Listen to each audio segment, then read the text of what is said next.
இது பேரறிஞர் பெருந்தகை அண்ணாவும் முத்தமிழறிஞர் கலைஞரும், இன்னும் சொன்னால் மக்கள் திலகம் எம்ஜிஆரும், அம்மையார் ஜெயலலிதா அவர்களும் எதிர்கொள்ளாத நெருக்கடி இது. அவங்க காலத்தில் இருந்த ஆளுநர் கூட இப்படி இல்லை. ஆனால் முரண்பாடுகள் இதயத்தில் இருந்தாலும் அதை ரணமாக்கு வகையில் செயல்பட்டதில்லை. அந்த வகையில் அளவுக்கு அதிகமான சோதனைகளை எதிர்கொண்டவனாக நான் நின்று கொண்டிருக்கிறேன். என்னை பொறுத்த வரைக்கும் சோதனைகள் எனக்கு புதிதல்ல. சோதனைகளை வென்று வளர்ந்தவன் நான். என்னை சீண்டி பார்ப்பவர்கள் மனசுக்குள்ள மகிழ்ச்சி அடையலாமே தவிர அது என்னை எதுவும் செய்ய முடியாது. மாண்புமிகு ஆளுநர் அவர்கள் தன்னுடைய உரையை வாசிக்காம வெளியேறினது ஏன் என்பதற்காக 13 குற்றச்சாட்டுகளோட ஒரு அறிக்கையை ஆளுநர் மாளிகை வெளியிட்டிருக்கு.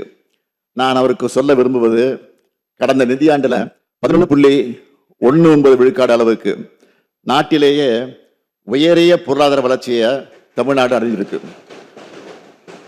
14 ஆண்டுகளுக்கு பிறகு தமிழ்நாடு மீண்டும் இரட்டை இலக்க பொருளாதார வளர்ச்சியை எட்டியிருக்கு.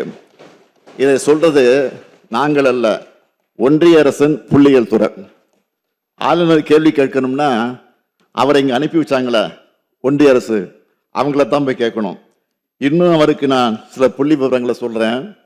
தமிழ்நாட்டினுடைய மொத்த உள்நாட்டு உற்பத்தி 17,23,698 கோடி ரூபாயாக உயர்ந்திருக்கு.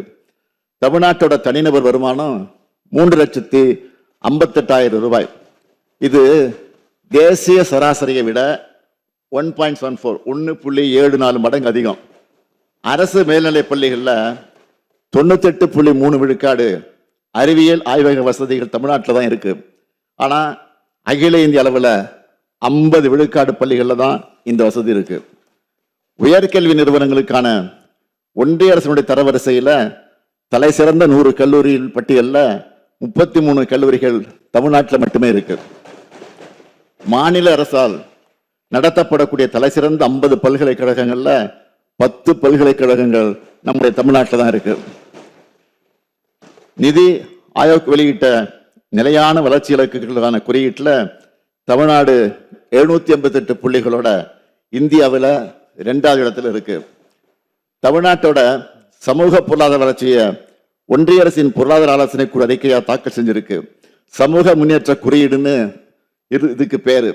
பெரிய மாநிலங்களோட ஒப்பிடும்போது தமிழ்நாடு 63.33 புள்ளிகள் பெற்று தேசிய அளவில் முதலிடத்தில் இருக்கு. இது தமிழ்நாடு அனைத்து வகையிலும் முன்னேறிய மாநிலம் என்பதை காட்டுது. இந்தியாவிலேயே வறுமை கோட்டுக்கு கீழே வாழும் மக்கள் தொகை 11.2 விழுக்காடு. ஆனால் தமிழ்நாட்டில் வறுமை கோட்டுக்கு கீழே 1.43 விழுக்காடு மக்கள் தான் இருக்காங்க.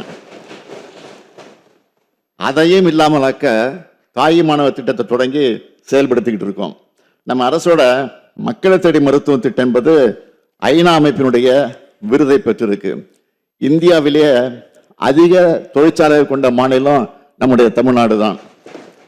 புத்தாக்க நிறுவனங்களை உருவாக்குறதுல best performer state start up தரவரிசை பட்டியலில் 2018 கடைசியில் இருந்த தமிழ்நாடு 2022 ஆண்டுக்கான தரவரிசையில் முதலிடத்தை அடைஞ்சிருக்கு. ஏற்றுமதி தயார்நிலை குறியீட்டில் இந்தியாவிலேயே தமிழ்நாடு 80.89 புள்ளிகளுடன் முதலிடம். மின்னணு சாதனங்கள் ஏற்றுமதியில் தேசிய அளவில் 41.23 விழுக்காடு பெற்று நாட்டிலேயே முதன்மை மாநிலம். தோல் பொருட்கள் மற்றும் ஜவுளி ஆகிய பொருட்கள் ஏற்றுமதியில் முதன்மை மாநிலம். ஒட்டுமொத்த நாட்டின் காலணி மற்றும் தோல் பொருட்கள் உற்பத்தியில் தமிழ்நாடு 38 விழுக்காடு பங்கு வகிக்குது. பன்னாட்டு முக்கியத்துவம் வாய்ந்த 20 ராம்சார் தலங்கள் தமிழ்நாட்டில் தான் இருக்கு. எண்ணெய் வித்துக்கள், நிலக்கடலை, கரும்பு உற்பத்தி திறனில் முதலிடம், மக்காச்சோள உற்பத்தி திறனில் 2வது இடம். சட்டம் ஒழுங்கை பொறுத்த வரைக்கும் கடந்த கால அதிமுக ஆட்சியில் ஒப்பிடுகிற கொலைகள், ஆதாய கொலைகள், வழிப்பறி, திருட்டு, பாலியல் வன்கொடுமைகள்னு எல்லாமே பெருமளவு குறைந்திருப்பது புள்ளி விவரங்கள் நமக்கு உறுதியாக்குது. அதிக அளவு உள்நாட்டு சுற்றுலா பயணிகள் வருகை புரிந்த மாநிலமா இந்தியாவில் தமிழ்நாடு 2வது இடம். 69 பொருட்களுக்கு புவிசார் குறியீடு பெற்று இந்திய அளவில் தமிழ்நாடு 2வது இடத்துல இருக்கு. நாம் ஆட்சி பொறுப்புக்கு வரும்போது 73ஆக இருந்த பெருகால இறப்பு விகிதத்தை 40ஆகவும், குழந்தை இறப்பு விகிதத்தை 10.4 இருந்து 6.9ஆக குறைச்சிருக்கிறோம். மாற்றுத்திறனாளிகளுக்காக சிறப்பாக சேவை புரிந்த முதல் மாநிலமாக தேர்வு செய்யப்பட்டு ஒன்றிய அரசால் தமிழ்நாடு விருது பெற்றிருக்கு.